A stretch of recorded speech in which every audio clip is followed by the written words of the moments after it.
Wednesday. At 10 o'clock that morning, the homeless man got off the Metro bus number 230 and began his long climb toward Billy Wilder's quiet cul-de-sac. At 10 past 10, Billy pulled up a chair and sat at the front window of their small red cottage at the edge of the Hollywood Hills. He lifted his binoculars to the glass and watched them just as he did every morning.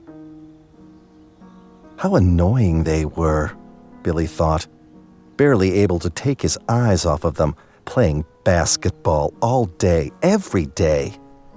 They duck and dodge, shove and push, and fall without ever getting mad.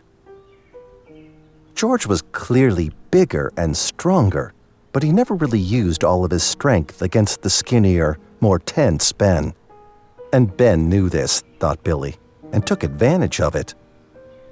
The games never ended. The slap, slap, slap of the ball, the laughter, the sweat and tears, and, of course, the obligatory high-fiving at the end.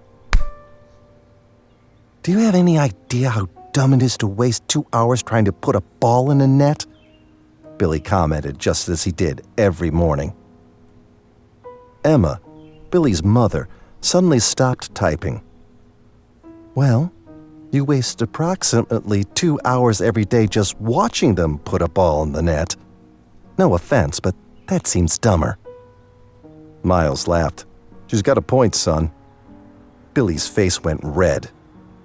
Why don't you go and play with them? Said Emma.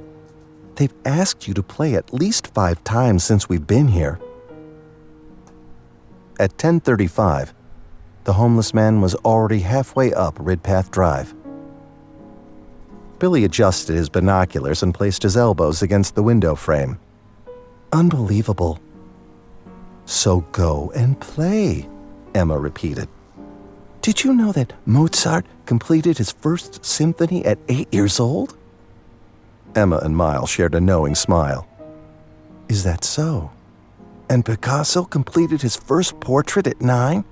He entered the Barcelona School of Fine Arts at 13. 13! They're 12. I bet they can barely draw. How can they just waste their lives like this? Billy asked, looking horrified. What must their parents be thinking? As Billy's mom listened, a look of sadness came over her. Why don't you just go and say hi to those boys? It'll be good to get out of the house. Look, said Miles. You don't have to be scared. They seem like nice kids. Billy looked down at his watch. It was 10:45. He was just about to put his binoculars down and tend to his collection of wounded animals when he saw something strange. Billy adjusted the binoculars and did a sweep of the road. It was a man, a strange man, walking slowly up their road. Billy zoomed in. His clothes were torn and dirty, his hair laced with leaves, his face covered with a scruffy beard as if he had come out of the ground that very moment.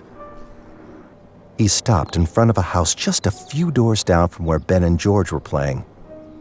Uh-oh, Billy mumbled. The stranger paused outside the gate.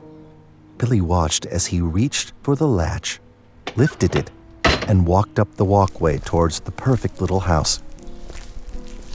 Billy swallowed hard. The homeless man knocked. The woman, who drove a vintage Mercedes and was said to work for Vogue magazine as a fashion editor, opened the door quickly, Starbucks mug in her hand. She shrieked as if his face was covered with flesh-eating roaches and slammed the door. Billy felt sorry for him. From an early age, Billy had a strong curiosity about the homeless. Back in Chicago, he knew the regulars by name. He asked for their stories, both past and present. He found them fascinating and perilous. The homeless man turned and went on to the next house.